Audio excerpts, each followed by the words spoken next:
Hello everyone. कल हम लोगों ने पढ़ा था प्रेशर का basic knowledge, definition, SI unit जो कि पास्कल होता है, और उसका डिस्ट्रीब्यूशन कि वो कहाँ कहाँ लग सकता है। आज हम लोग पढ़ेंगे कि प्रेशर जो है वो लिक्विड और गैसेस में भी अप्लाई होता है। पहला पॉइंट, फ्लूइड। फ्लूइड में जैसे कि लिक्विड और gases exert pressure just like solid. Fluid जैसे कि लिक्विड हो गया या गैस हो गया, उस पर भी प्रेशर का असर पड़ता है जैसे कि सॉलिड में पड़ता है, किसी भी सॉलिड सब्सटेंस में पड़ता है।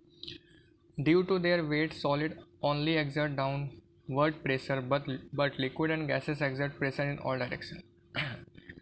सॉलिड के वज़न के कारण सॉलिड पे जो प्रेशर लगता है वो डाउनवर्ड डायरेक्शन में लगता है। मतलब कि अगर कोई सॉलिड सब्सटेंस है तो उसके ऊपर जो प्रेशर लगेगा वो सिर्फ डाउनवर्ड डायरेक्शन में लगेगा। क्यों रहेगा ऐसा? क्योंकि सॉलिड में कुछ ना कुछ वेट होता है, इसी की वजह से।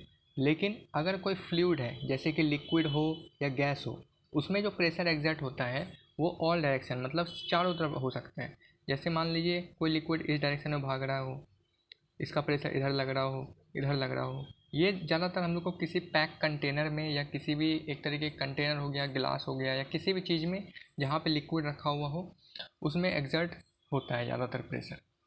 जैसे कि गैस हो गया, गैस जैसे कि हम लोग के घर में सिलेंडर होता है, सिलेंडर में भी जो गैस पैक होता है वो सिलेंडर के चारों तरफ जो वॉल्स होते हैं उस पर प्रेशर एक्सर्ट करता है। As a result liquid and gases exert pressure on the containers wall.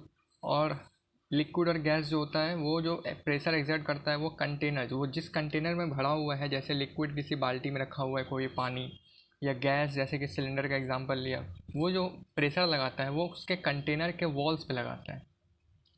अब हम लोग आगे पढ़ेंगे कि जो फ्लूइड होता है वो कैसे एक कंटेनर के ऊपर प्रेशर लगा करके उसके हाइट, कॉलम हाइट के वजह से। अब हम लोग पढ़ेंगे pressure in fluid. The pressure exerted by a fluid जैसे कि गैस या liquid in a container is transmitted undiminished in all the direction of the walls of the container.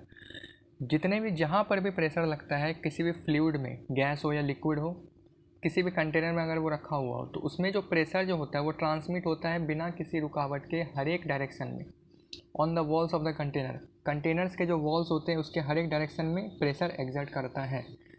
जैसे कि यहाँ पर एक हम लोग एग्जांपल देखते हैं। यहाँ पे एक कंटेनर रखा हुआ है और उस कंटेनर में वाटर फिल किया गया है कुछ लेवल तक। इस लेवल तक मान लीजिए कि आपको वाटर फिल करके दिया गया है, और इसकी कंटेनर में 4 होल किया गया। एक सबसे टॉप पे है, एक उसके थोड़े नीचे, फिर उससे भी थोड़ा नीचे, और सबसे आखिरी लास्ट में एक छेद किया गया है। ये क्या बताता है? इस डायग्राम से हम लोग को ये पता चल जाएगा कि वाटर का हाइट कॉलम जैसे जैसे कम होते जाएगा, प्रेशर जो है वाटर के ऊपर बहुत ज़्यादा लगेगा और वो बहुत तेज़ी से फ्लो करेगा।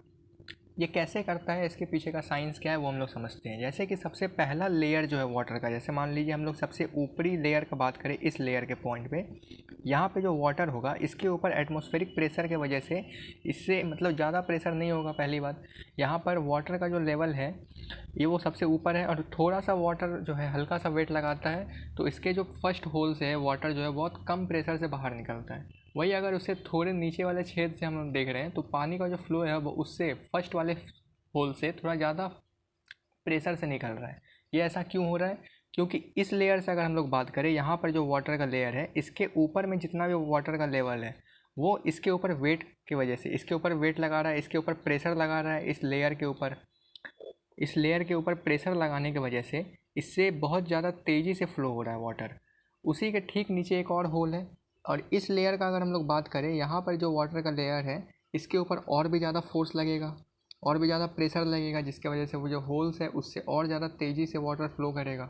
और सबसे आखिरी में जो है वाटर और देखिएगा बहुत तेज़ी से फ्लो करते हुए बाहर निकल रहा है। ये क्यों होता है? क्योंकि वाटर जो है अपने एक सब डिवाइडेड लेयर्स के ऊपर फोर्स लगाता है, जिसकी वजह से जो प्रेशर है वो बहुत ज़्यादा जनरेट करता है और वाटर जो है बहुत तेज़ी से फ्लो करता है। इसका बेस्ट एग्जांपल हम लोग देख सकते हैं कि टंकी जो होता है छत के ऊपर, छत के ऊपर टंकी जो हम लोग का भर जाता है तो हम लोग एक आउटलेट देते हैं जिससे हम लोग को पता चल जाए कि हाँ, जब पानी गिरने लग जाए तो वो इंडिकेट करता है कि हाँ, टंकी फुल हो चुका है। तो आप लोग देखिएगा जो सबसे ऊपर वाला होल है उससे जो पानी गिरता है वो बहुत धीरे धीरे गिरता है। लेकिन वही जो हम लोग का जो सबसे नीचे वाला छेद होता है, जिससे पानी जो पूरे नल में या किसी भी बाथरूम में या जहाँ जहाँ इसको जाना हो नल पाइपलाइन के थ्रू, उसमें जो पानी का प्रेशर होता है वो बहुत तेज़ी से जाता है। हम लोग के घर के जो नल होता है, बाथरूम होता है, वहाँ जो पानी आता है बहुत थोड़ा प्रेशर से आता है। ये ऐसा क्यों है? क्योंकि इसका हाइट कॉलम जो होता है टंकी के यहाँ पे दिया जाता है होल्स में, यहाँ से ही सारा पाइपलाइन हम लोग का दिया जाता है नल के लिए या बाथरूम के लिए या किचन के लिए, जहाँ भी आपको यूज़ किया जाए उस पाइपलाइन का। और ये जो पहला सबसे ऊपर वाला छेद होता है, इसको क्या इंडिकेट करने के लिए दिया जाता है कि अगर पानी मान लीजिए भर गया हो टंकी में, तो ये जब बहना शुरू कर दे तो इसका मतलब क्या है। और ये जो सबसे पहला वाला छेद है, टंकी अगर वाटर टैंक है उसके ऊपर सबसे पहला वाला छेद जो है, उससे क्या पता चल रहा है कि वाटर जो है बहुत कम प्रेशर से बाहर निकलता है।